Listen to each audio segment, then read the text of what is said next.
So hello and welcome back to the GorillaBiker. Our deliveries have been made, and we just finished talking about what I really love and slash like about this bike. And now, to lead on from that, we have to talk about what I really don't like about this bike. Which is not very much. And I want to say not like, because I actually don't think there's anything I, you know, inverted commas, hate about it. And you know, I made a video before about the CBF where I talked about things I hate, and some people got really upset with me. They said, but you love your CBF. Like, yeah, I mean, you can love something and not love everything about it. Do you know what I mean? Nothing is perfect. So, you know, read into that what you will. I don't really get why some people got very upset with me over not declaring undying love for absolutely everything. Oh, that's a nice bike. Or one back there. For declaring my love about absolutely everything about the CBF. Everything has their failure points. And anyway, that's what we're going to talk about on this one.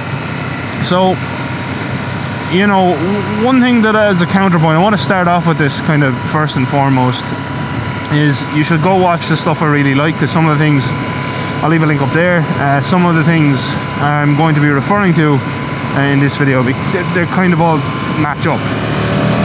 But you know, in the stuff I like video, I mentioned that I really like how the bike handles and stuff, and I do.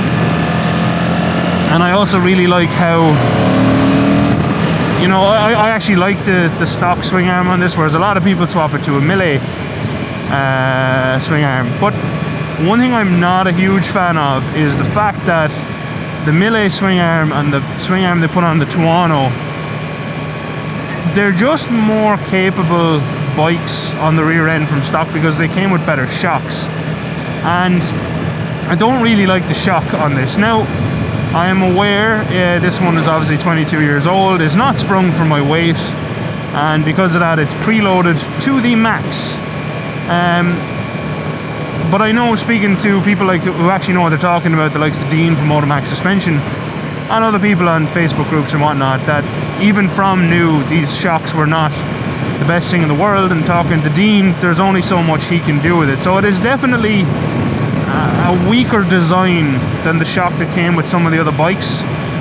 So that's something to be kind of not disappointed with, but just, you know, why not have it so that it was as equally as good as the other bikes they were selling at the time.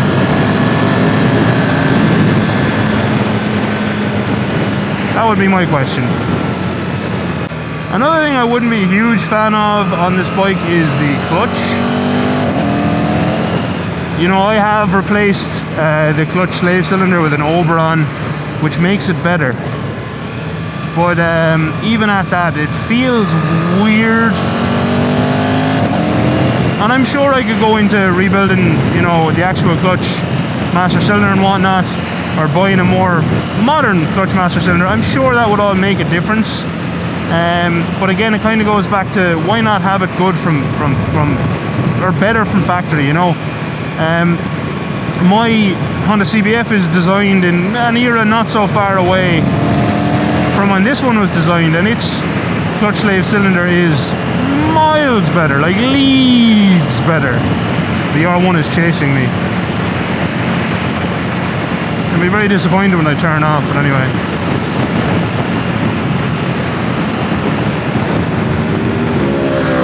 Nice bike. Such a nice bike. And it sounds real good.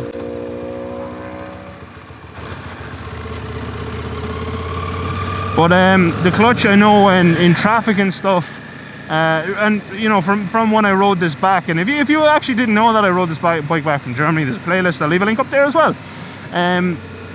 But the clutch in traffic and stuff sucks a bit, and the bike's performance in general, yeah, at really like slow speeds in traffic, kind of sucks a bit. I know, talking to Roads of Oz, he had a bike of a similar era at the same time. He got the RSV, and he said his got very hot in traffic. I haven't noticed this one get too hot, but then again, I do ride a CBF 1000, which is like an inferno from hell in traffic anyway, in hot weather. So yeah, it's much of a muchness for me, you know. It's which one is actually actually worse.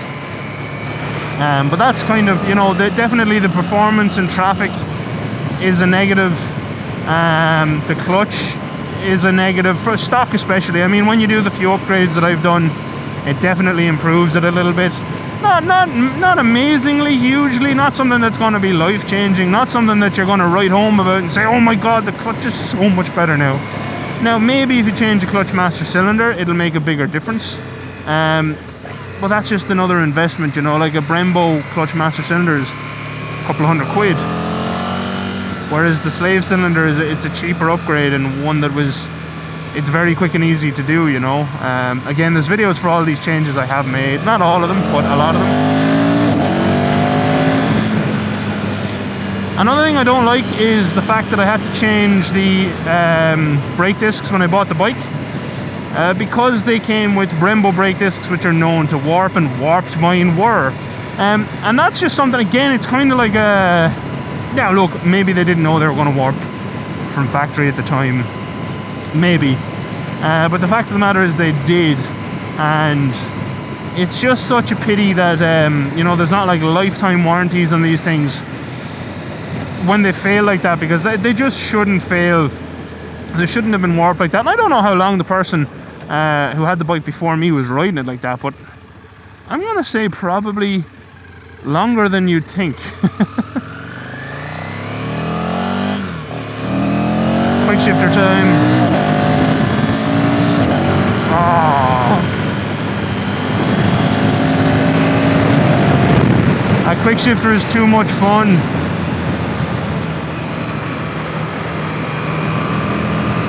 This bike is bold. Another thing I really don't like about this bike is they don't make them anymore. That's honestly something I don't like. I mean, why the hell not? Blind hill into a corner in the wrong gear, but it's okay. We'll get back down here. This is a nice road. Dirt there, dodge that. Dirt, dirt, dirt, dirt, dirt. Looking cleaner. Is it? There's still a lot of dirt here. But yeah, one thing that I do not like is the fact that they don't make these anymore. The fact that it was such a limited run that these bikes weren't appreciated at the time for what they were. And that's a great pity, in my opinion, that they weren't more appreciated, you know, at the time. Because these are bikes that... Like, bikes are generational, you know what I mean? Manufacturers stick with what's working, and you can see that with Aprilia. Aprilia still obviously have their RSV, their flagship, and then of course the Tuono, which the Tuono has been ever present, you know, since the time of the Falco. The Tuono actually came, as far as I know, 4 years after the original Falco, and then they made the Tuono, which you know, is that a little bit, it's more upright and probably that little bit more comfortable. And I just think it's such a pity that the Falco didn't get more traction at the time and didn't get more interest at the time, because it's such a good bike, as you can see. And you know, it's another thing with that is that, you know, if this had been more successful, would we still see Aprilia that had gone down the route of, you know, V-twin development and their V4 development? Who knows? Who knows? Another thing I don't really particularly like about this bike, just from a pure design ethos, is the fact that the airbox is actually too small for the displacement of the engine, which makes making more power more difficult in climates like this. Because obviously if you live in climates like this, you know, you want to keep the airbox where it is because rain. But that's not, that limits you then in actually how much extra you know, air you can actually pull in for the displacement of the engine, which limits the power you can produce. I mean, this bike could produce considerably more, but it's just the fact that it's a 60-degree V-twin, so the airbox and whatnot, it's actually fairly cramped underneath the tank and everything else. Obviously, look, the solution's there, but like I said, if you want to preserve that actual airbox so that you don't you know, lose protection from the weather protection, however you want to however you want to phrase it. It's just a pity. It's just a pity. Is that a house in there to the left? Looks like a house. I was going to take just a random road, but that's a house. So you know, that's something that kind of also I don't really like, but mainly one of the things that makes me, not that I don't even like, it's just that kind of makes me go, ah, that's a pity, is, you know, that this bike wasn't more popular at the time. Here we go, we'll go down this way. And you know, that the V-twin engine development didn't continue for Aprilia, and that the Falco isn't a name that we still talk about today as, you know, a periodic release bike for Aprilia or whatever else, because, you know, the RSV obviously is an absolutely beautiful bike, and I would love to have one, but the fact of the matter is I don't fit on them. And obviously the Tuono is a bike, oh, that's a cool house. The Tuono is a bike I would absolutely love to own, but it's naked and, you know, you have your straight bars, whereas I am actually a very big fan of semi-fared bikes with clip-ons. You know, it's a design, a sporty tour design that I really personally like, because it's kind of like the bigger person's sports bike. You know, I don't fit on an RSV, fair enough, but I do fit on this, and if there was a modern equivalent, it'd be damn sure to be on my shopping list, you know. So that's a pity. So that's definitely a pity as well, that they don't still exist, you know, and that's sad. That road back there looked interesting. I saw colours up there. But yeah, that's another thing I don't like. What else? I don't like obviously the inherent design flaw that nearly had me obviously bin this bike when I had it quite recently, is the oil spillage from, you know, the design that allows the oil to become overpressured in such a way that it vents and blows off the pipe. Now that's quite easily solved if you even had you know, your oil cap had an emergency blow off vent in it and stuff. That's a design flaw in my opinion. Like, if whoever looks at that system and says, right, we can actually blow off that side pipe if we get overpressurized enough, and that oil is pretty much directed to spray directly onto the back wheel. These are things engineers are supposed to think of. I am an engineer, I know these things, right? And you know, a simple overpressure blow off on the oil cap would not only would it solve it, it would at least let the person know the failure mode as well. You know, if you actually had a failure and you were like, oh well, I don't know what it was, you look at that, you see your little blow off thing has popped, and there you go. You know exactly what your issue was. And wouldn't that have been nice, instead of me having to dig through a load of different things to find out exactly, or not exactly, but what I thought might have happened. And I got there. I'm not saying that it's not something that you can't figure out, just that it would be better if they had thought of that as a possible failure mode, which I'm sure they did know about, by the way, and addressed it, rather than just kind of leave it go the way it did. It would have been better, in my opinion, to address it and have some sort of diagnosable failure mode. That's honestly, that's probably one of my biggest gripes with the bike, because other than that, I think it's the engine and everything else is pretty much perfect. But I'm not a fan of that. The last thing that I don't like about this bike, we're just gonna have to find a quiet spot to talk about it, because it's not good news. It's not something that I wanted to talk about. But yeah, let's wait until we stop and we can talk about it then. Actually, before we get to the last depressing topic, I kind of don't like how good this bike is. Because, you know, I was kind of hoping at some point to buy a bike that I didn't fall head over heels with. And not that I thought I wouldn't love this bike as much as I do. That's not what I'm getting at. It's just I wish it hadn't been the revelation it kind of was to me. Like, I'd never ridden one when I went over to collect it and whatnot. Actually, I won't go left, I'll go straight. We'll go down here. But it was an absolute revelation how nice it was.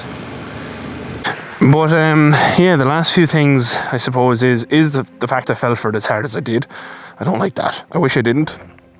Another thing I don't really like that I can show you while we're off the bike is the slap that comes in here, and the little, like, you can fix that, but the little bush for it is actually quite expensive, and it's a little plastic bush, so I must just get some plastic and you know, I suppose chop it up to fit.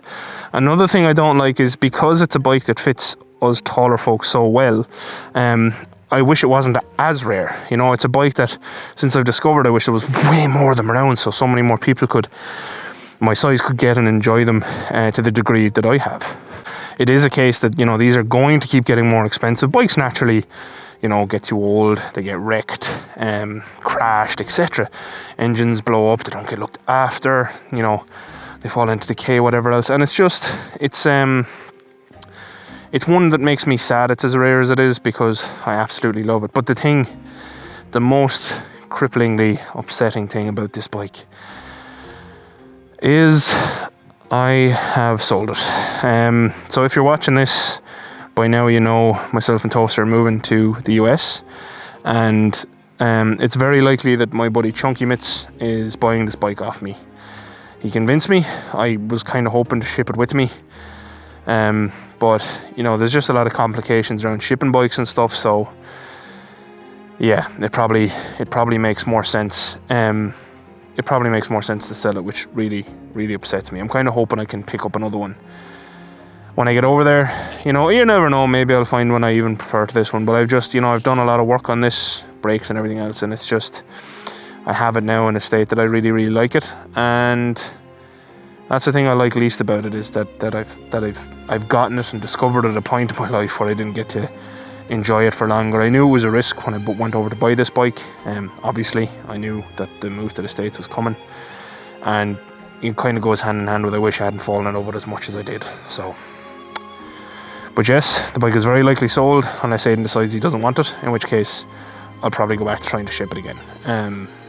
But yeah, that is the thing I like least. So if you watched this far in the video, you should know, if that's the thing I like least, then I really like this bike. It's an incredible machine, and whoever owns one is a lucky person, as I'm sure they know. I think it's a fantastic bike. It's just a nice place between the Tuono and the RSV, and I really think it's a pity they don't exist anymore. Anyway, if you watch, thank you very much for watching. As always, a very special thank you to my patrons who now know about, I suppose, like, we can now talk openly about the American move. They've known for quite a long time, and I do appreciate all the support, both mental and everything else, with the channel along the way, and the patience with me as I got that move sorted, because it has taken quite a long time. Anyway, thank you again for watching. Adios. Outro crew. What would you do in my position? Would you tell your friend, your buddy, piss off and just keep it and see what you can do? Or would you say, yeah, that is the more sensible decision, and sell it to him? Let me know. Bye.